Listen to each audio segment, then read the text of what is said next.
मलाई डाँडो भएन किन गर्नुहुन्छ सब भनेपछि लगेर खाना नि खुवाउँछ नि भने अहिले लगेर खाना खुवाउँछु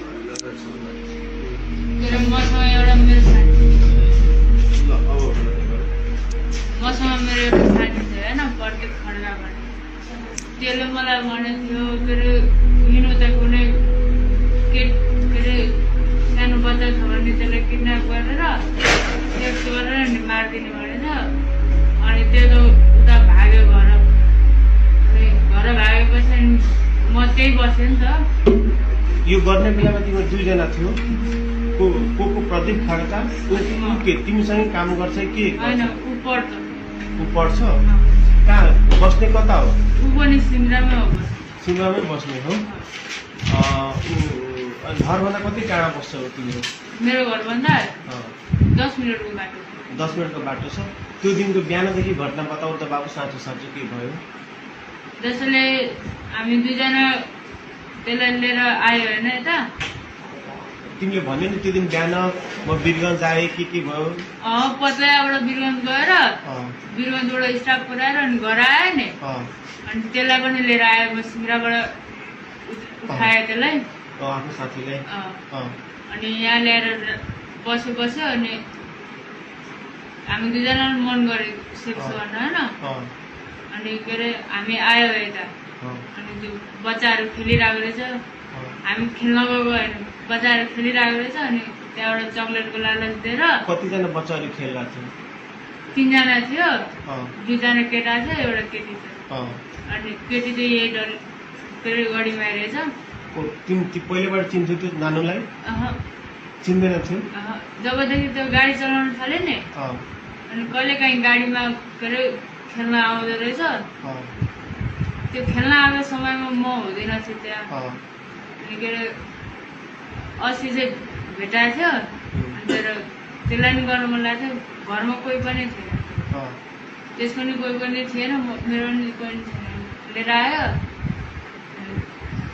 जति मन गर्यो चक्लेट किन्यो अनि त्यो त्यहाँबाट भन के भयो चक्लेट किनेपछि अनि त्यसलाई लिएर गयो होइन म एक्लै गएको अनि चक्लेट किनेर आएपछि के भयो त्यहाँ गयो बच्चाहरू खेलिरहेको थियो बच्चाहरू खेलिरहेको थियो त्यो प्रत्येक पनि त्यही थियो तिनीहरूले हेरिरहेको थियो म चक्लेट किनेर आएँ अनि चक्लेटको लालच दिएर लिएर गयो त्यसलाई अनि दुईटा भाइहरूले के गर्यो त्यो भाइहरूलाई त थोरै थर्काउनु बित्तिकै रुँदै घर पुगेछ अनि के अरे चक्लेटको लालच दिएर गएपछि अनि हामी गयो त्यो घरमा त्यो घर कसको घर थियो खोइ त्यो कसको घर थाहा छैन अनि के अरे हामी यताउता हेऱ्यो मान्छे छैन भनेर होइन मान्छे थिएन अनि म आएँ म पहिला सुरुमा छिरेँ होइन अनि पछि केटी छिर्यो बहिनी छिर्यो अनि पछि लास्टमा प्रत्येक छिर्यो होइन अनि म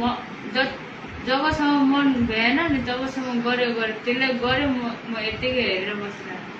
मेरो त एकचोटि उयो गर्नु उतै निक्लिहाल्यो अनि के अरे